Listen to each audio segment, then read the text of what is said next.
Hello and welcome back to Disco Elysium. This time, one second, there we are, sprinting again. This time we're gonna look at the computer again, and now we have the password, so we should be able to... The machine's keyboard is still illuminated, revealing fluorescent play and print buttons. Now we should be able to get into that thing. The speaker comes to life. Static seeps through the machine's planar magnetic driver. An old lady greets you. Her voice sounds 100 years old. Good evening. Votre accident on Saint-Brun. This is the East Insulindian Repeater Station 1. Please repeat. Is this the personal log? Let's try this again. I think I may have the right password for the personal log. Good. Please repeat the password. Afterlife death. Good. I have unlocked the filament. After ending the call, please press print to access the filament. Okay. Votre accident. Is there anything else I can do for you today? Thanks, but I'm finished with this call. Sleep well, votre accident. She says as her voice disappears into a whirl of static.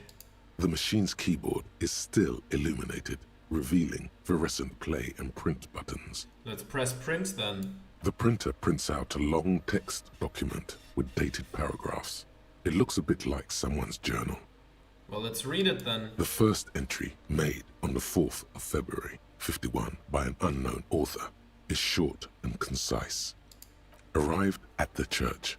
The door was boarded up, so I used the crowbar to get inside. Looks like the place has been deserted. Nothing out of the ordinary, but I'll ask around.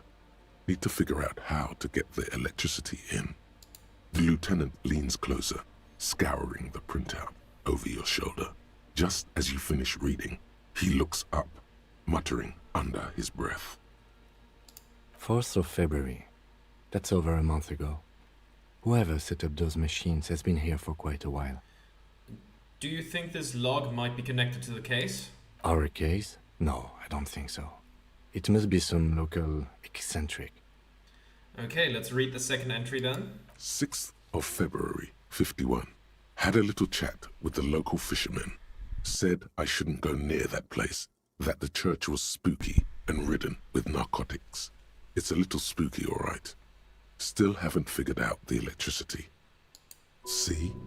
Even one of the spookers themselves says it's unnerving.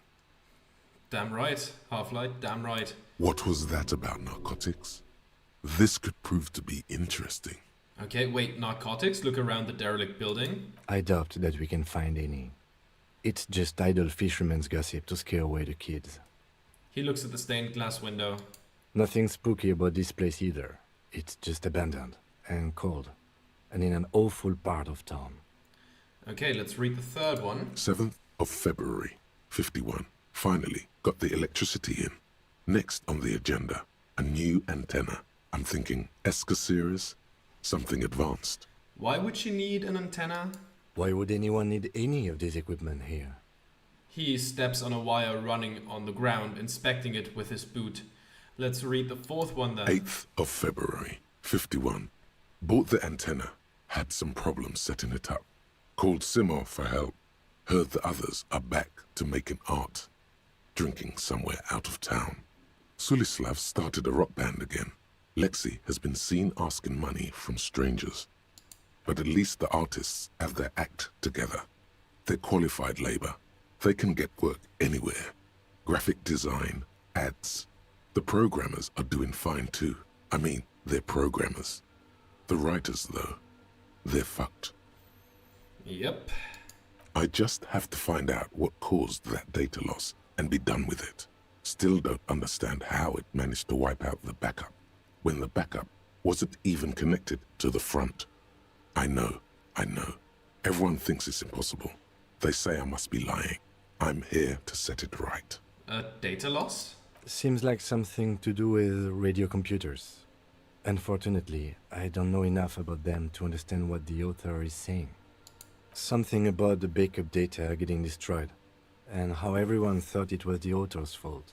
Let's just keep reading. Artists, programmers, Lexi, who are all those people? I think these people worked in the radio computer games business. The one we saw in the Doom commercial area. They must be our former co-workers. Okay, entry number 5. 12th of February, 51. Brought some food from the grocery store. Apparently, there's a strike going on in the harbor. Definitely not happy to see the Martinez people again. Everything's now set up in the church. Going to start working tomorrow, 8 a.m. The strike. We are nearing the date of the murder. Yeah? Keep reading. I'm interested now. I want to know what's that radio anomaly that sent this person here in the first place. Okay, then let's read the 6th one. 25th of February, 51. I've been sending data up to Lintel for a while now, trying to recreate the data loss, but nothing. Didn't even feel like logging in, the disappointment. But I did discover a curious audio-spatial anomaly at the back of the church. I've named it the Swallow. It swallows sound. Need to get some mics. Is she talking about? The lieutenant looks to his right towards the silence. Let's read the next one. 28th of February, 51. Yes, the first recordings confirm that the Swallow is real and I'm not just losing my mind. It's a pillar of silence with a diameter of approximately 3 meters. Seems like the higher I go, the less I record. This might be a coincidence, or it could be connected to the data loss that led me here. The pillar of silence. She is talking about the silence. Is she suggesting it's more than just an architectural quirk? But what could it be? Look at the water basins behind you. The lieutenant doesn't answer. He follows your gaze, studying the basins. The water shines in them. No ripples. Okay, time for the 8th entry. March 51. Some kind of young disco men have appeared next to the church. I've been trying to record the silence to find the epicenter, but now it turns out I've also been capturing the future of dance music, one neo-disco song over and over again. Hardcore. Fortunately, the song is so monotonous, I was able to devise an algorithm to factor it out. The other day, one of the disco men came in. Before I could even say hello, she got scared and left. Good, I don't want anyone distracting me from my work. Okay, she must be describing a cell. The girl on the ice? Sounds like her, yes. Entry number 9. March 51. I got a call from the repeater station. Someone has tried to access the radio computer in our old office in Martinez. Can't do anything about it. The storekeeper still doesn't want to let me inside the building. Thinks I'm part of some kind of curse. How Martinez of her. That's me. I was the one who broke into that radio computer, and the storekeeper must be Plaisance. I knew it wasn't a good idea to meddle with that machine. Entry number 10. March 51. A new 2-meter aux cable. Noodles. Crackers. Ping energy drinks. Water. Toothpaste. Gum. Also some canned air. Your reading is interrupted by the sound of the church door opening. A strange woman makes straight for the radio computer. Okay, there she is. La Viejita. Soona the programmer. She is probably not too thrilled with us. Breaking into my radio computer, I see. She glares at you as she holds down the off button for several seconds. The machine reboots. I do apologize for the intrusion, madame. We are with the RCM, you see. We are here on a side case representing certain music venue organizers. We're not just breaking in. I'm pursuing a mysterious lead searching for my lost identity. Both of those are good. I'm gonna go with the second one. You won't find any answers from here. She barely looks up from the keyboard. You hear the machine whir back to life. It's just me and my computer, and it has been this way for weeks. Now please give me some room. I need 2 seconds to see that you haven't destroyed anything. Okay. We should talk to her after she has rebooted the machine. Would that be now? What is it? The woman is still hunched over the keyboard, gently illuminated by the purring machine. I didn't break anything, did I? No, you just printed out my personal log and wasted some paper. It does not look like a big loss to her. Hey, are you the lead programmer of Viral Untethered by any chance? Yes. Or no, not anymore. That project is dead. She doesn't seem surprised to be recognized. Rather sad. Something passes over her face before she straightens her back. Sorry, but who are you? What are you doing here? I am Soona Kilde, the former lead programmer of Fortress Accident and RSA radios. I have over 16 years of programming experience, and I'm proficient in both Vox and Orbis languages. If you're not here to hire me, I don't really know how I can help you. She turns back to the terminal. Have you seen the Crab Man? No? But you know he's around? Yes. He's seen you. He must have seen you. It sounds like you're not worried about him at all. He's seen you. And? And? The Crabman has seen you. I don't care. I don't care about crabmen. She barely looks up, now tinkering with the machine's printer. Wow, she really doesn't. Not afraid, this one. Why are there so many machines in this place? I brought them here. These are my machines. Please don't touch anything. Why do you need an antenna? I use the AR1 as my RAIN prefect's processing unit. Wait, what? RAIN prefect. My radio computer.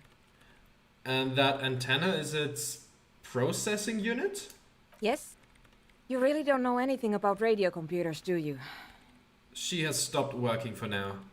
Not really, I know a little. I don't really know much about anything in this world, to be honest. Not really. All right. Well, all radio computers perform operations up on air. So in order to gain more processing power, you need to invest in a good antenna. Wait, what's on air? On the front. The unified front of radio waves. Licensed and controlled by Lintel in the East Insulindic region. It's all around us. That's what on air means. And the AR1, is it a good antenna? I guess it is. So far I've been quite satisfied with it. Martinez is an unstable region with bad coverage and the operation has been surprisingly stable. But it's not the cheapest one on the market.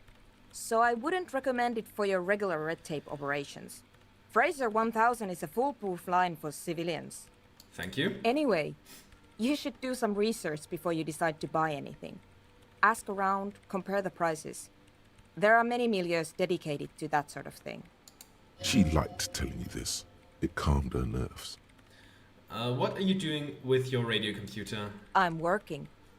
The machine seems almost alien with its pulsing core. The light casting her face in a strange shadow. Working on what? Could you just shh for a moment? Or get to the point. I really need to focus on something. What about those bowls of water over there? They are connected to my RAIN prefect. Whatever you do, just please don't move them, okay? Thanks. Right, I'll try not to touch anything. Next question. Great. She dwells back into the glowing terminal. What are you doing in an abandoned church? You really like those questions, don't you? There's a hint of amusement in her tired eyes. I'm a police officer, it's my job to ask questions. You're occupying a public space, I need to know what you're doing here. There have been complaints from your neighbors. Let's go with the third one. I'm conducting scientific research here. You can't throw me out. She says, ready to stand her ground. What research? I'm looking for the location of a 2mm hole in the world.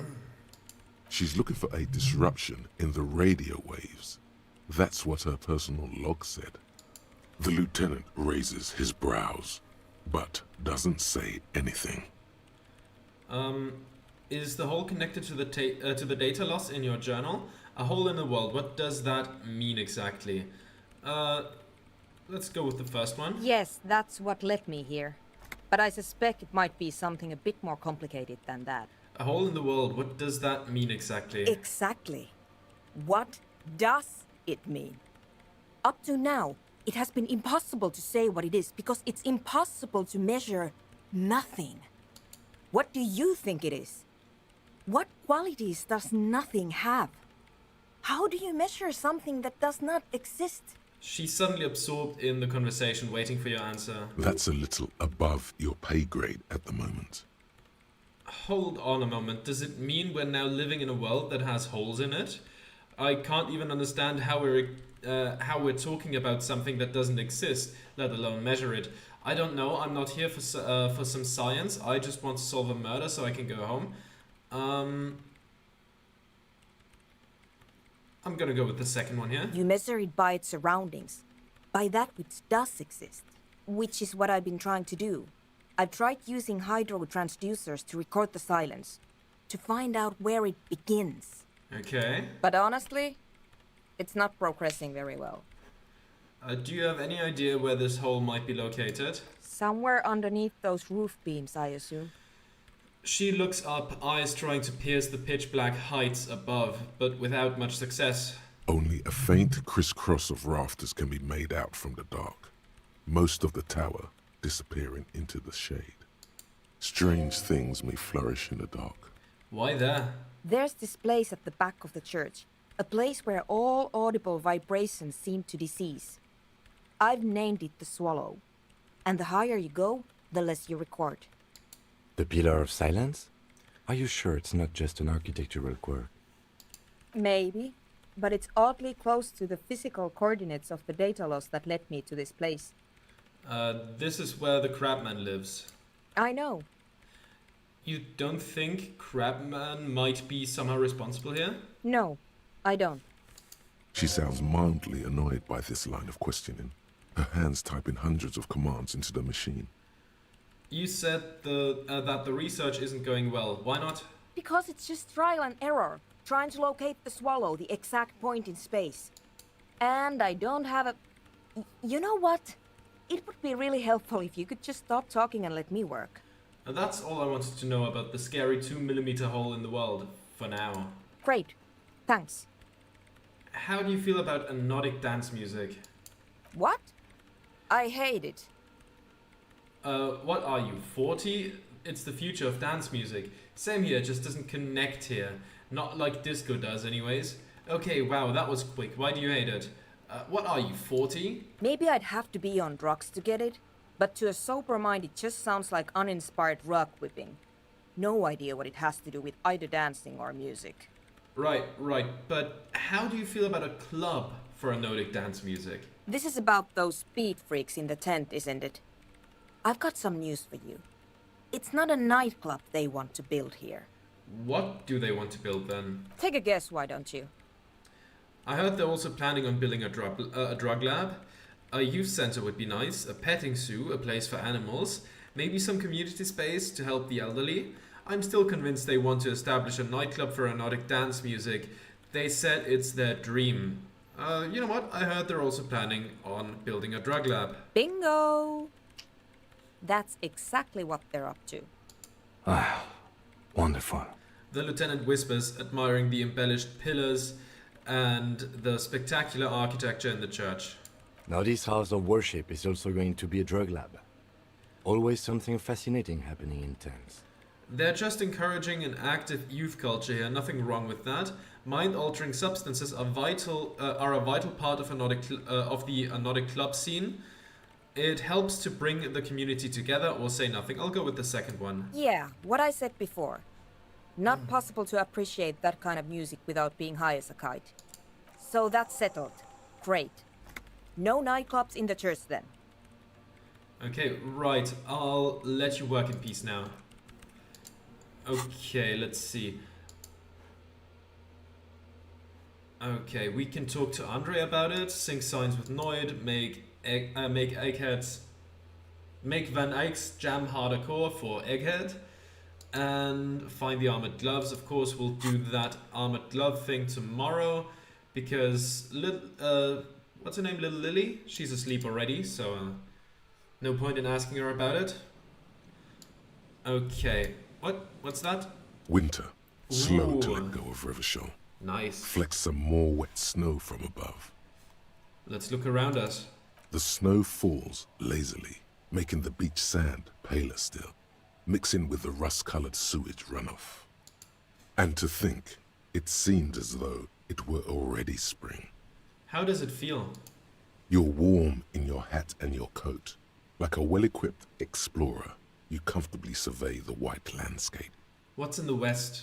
More winding coastlines lined with abandoned buildings, crumbling piers, salt water lapping at their dark piles, grey and red forgotten city blocks, what remains of the pre-revolutionary effort to gentrify the coast. And beyond that? The waters turn black, coal city in the shadow of San Martin, a boom town, back when coal extracted from countless shafts near the city was needed to power Revachol. No more. The coal was supplanted by petroleum from the ocean floor and hydropower from the Esperance. Everything crumbled. These days, only the weakest remain in Coal City. Their hopes of getting rich linger in the defunct shafts under their feet. What is there? Below the old mines, l'Océan Municipal, Revachol's underground cemetery. Le Petit Rat braved the underground passageways, trying to get to Le Royaume. Le Royaume. Where the Philippian kings were interred, with their doctors and their admirals. Mausoleums, burial chambers, leaf gold still remains on the double door of the morning. Le Petit Rat. Children under 14, they go underground looking for artifacts to sell to foreign museums, and for fabled relics. Their parents let them. They go deeper. Deeper? After rubies, melchiorite, lapis lazuli, plundered from Safle and Seol during the time of the suzerain. In the burial chambers of the kings, Grand Old Philip, Guillaume II, and even in the mausoleum of Philip the Opulent.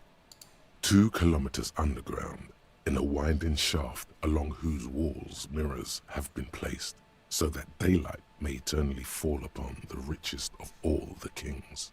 I'm sure a layer of dust will, put a stop to that pretty quickly, but interesting thought. The mausoleum contains untold quantities of gold, and that special, purest of the pure magenta cocaine, favored by Revacholian royalty. Did someone say untold quantities of cocaine? Drop everything immediately and go looking for this hoard. I would electrochemistry, if only I could. Okay, let's wipe the snow from our shoulder. Few Petit Rat return from the shafts. Even fewer find what they're looking for. A small child steps out of the black tunnel with silver trinkets in her pockets. All around her, white snow on the extinguished coke furnaces and on the weather-worn shacks where fathers beat their sons after drinking. The snow melts on your fingers, turning to water. What's in the east? The canal you crossed to get here and beyond it. Martinez proper, the district the police forgot to police.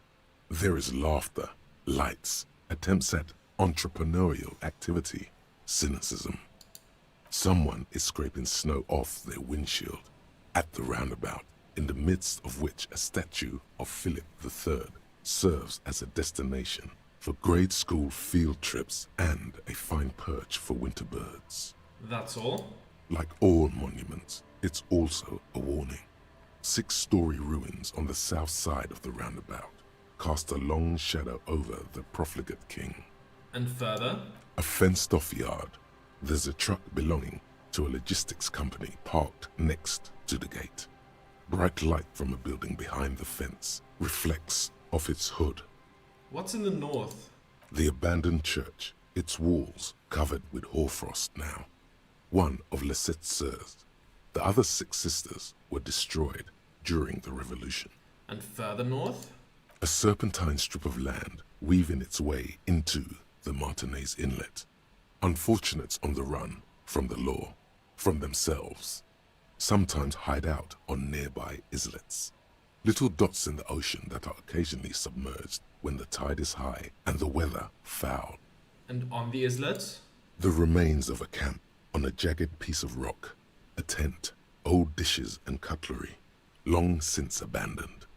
A hermit crab scuttles among the debris, looking for a new shell. Further out, the lights burn bright on Resurrection, way beyond Martinez. A popular spa destination for ample-bodied Ozon kids with equally ample pockets. And on the other side of the inlet? Then there's Ozon. but the snow falls too thick.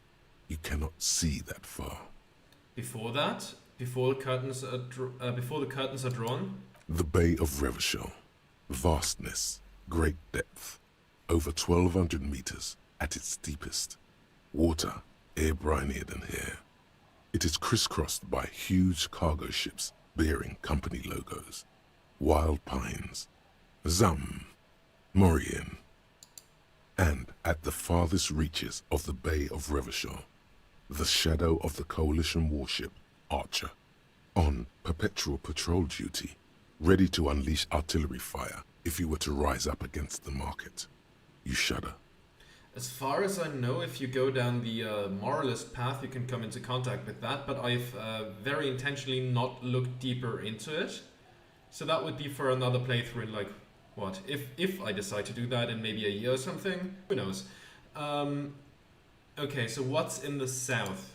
The raised motorway, 881, separating Martinez from Jamrock. Vehicles whoosh past one another day and night, while those who reside in the labyrinthine alleyways beneath the motorway attempt to carry on with their lives in the snow and the slush.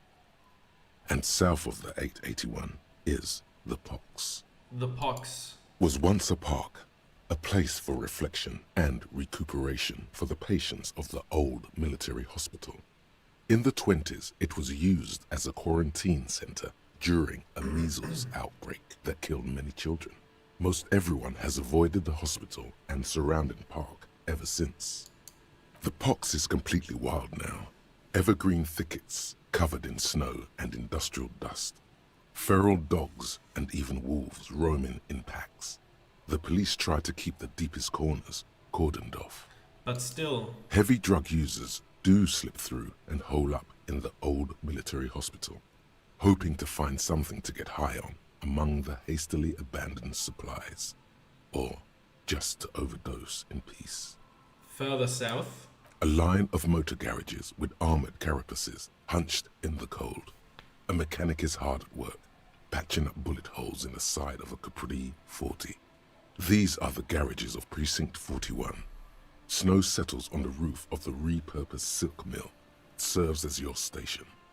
Shivering RCM personnel hurry in and out of the main entrance. Around you, the snow continues to fall. To the west, the ocean swells. No, it was home. I want more. The stairs descend to central Jamrock.